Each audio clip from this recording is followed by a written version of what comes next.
ጴጥሮስም የታየው ምን እንደሆነ ሊያወጣ ሲያውቅ ከቆርኔሌዎስ ተልከው የመጡ ሰዎች ከስምዖን ጴጥሮስ ከደጅ ቆሙ።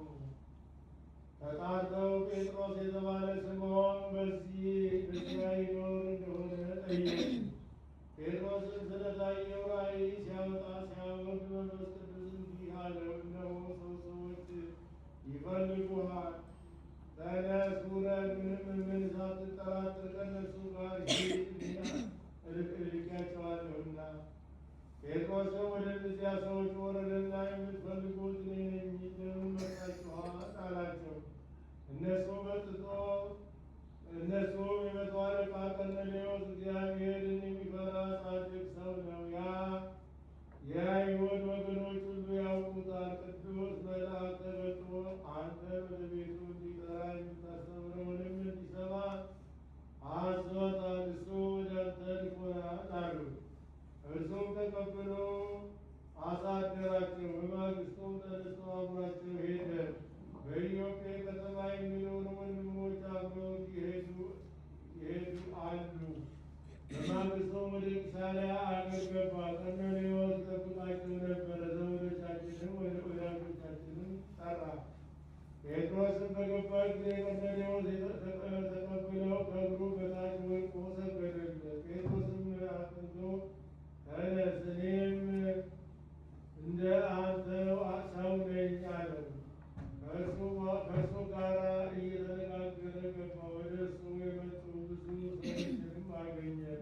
ጴጥሮስም እንዲህ አላቸው፣ ለአይሁድ ሰዎች ሄዶ ከባዕድ ወገን ጋር መቀላቀል እንደማይገባ ታውቃላችሁ። ለእኔ ግን ከሰው ማንንም ቢሆን እንዳልጸየፍ እግዚአብሔር አሳየኝ። አሁን ሳልጠራጠር ወደ እናንተ መጣሁ። የላካችሁበትንም እስኪ ንገሩኝ።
ወምስለ ቅዱስ መንፈስ ስብሐት ወይስኒው ዘልፈኒ ወለዓለመ ዓለም። ድኅነተ ሥጋ ድኅነተ ነፍስን እያማለድሽ የምታሰች ክብርን የተመላሽ ቅድስት ሆይ ደስ ይበልሽ።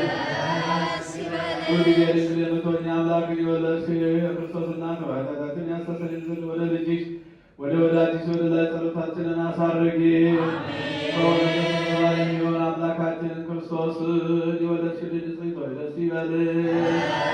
ኃጢአታችንን ይቅርታን ያደርግ ዘንድ ኃጢአታችንን ያስተሰርይ ዘንድ ወደ ጌታችን ለምኝልን። በእውነት የሰው ወገን አማላጅ የምትሆኚ አምላክን የወለድሽ ቅድስት ድንግል ማርያም ሆይ ደስ ይበልሽ። የኃጢአታችንን ስርየት ይሰጠን ዘንድ በልጅሽ በክርስቶስ ፊት ለምኝልን። በእውነት የምትሆኚ ንጽሕት ድንግል ሆይ ደስ ይበልሽ። የባሕርያችን መመኪያ ሆይ ደስ ይበልሽ። አምላካችን አማኑኤልን የወለድሽልን ሆይ ደስ ይበልሽ። በጌታችን በኢየሱስ ክርስቶስ ፊት እውነተኛ አስታራቂውን ታስቢን ዘንድ እንለምንሻለን። ለነፍሳችን ይቅርታን ያደርግ ዘንድ ኃጢአታችንንም ያስተሰርይልን ዘንድ ጊዜ ባርኮ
ሰማያት ወነበረ በየማናዱ ዳግም ይመጽእ በሰማያት ኮነ ዮሐንም ቃል ጻለን እግዚኦ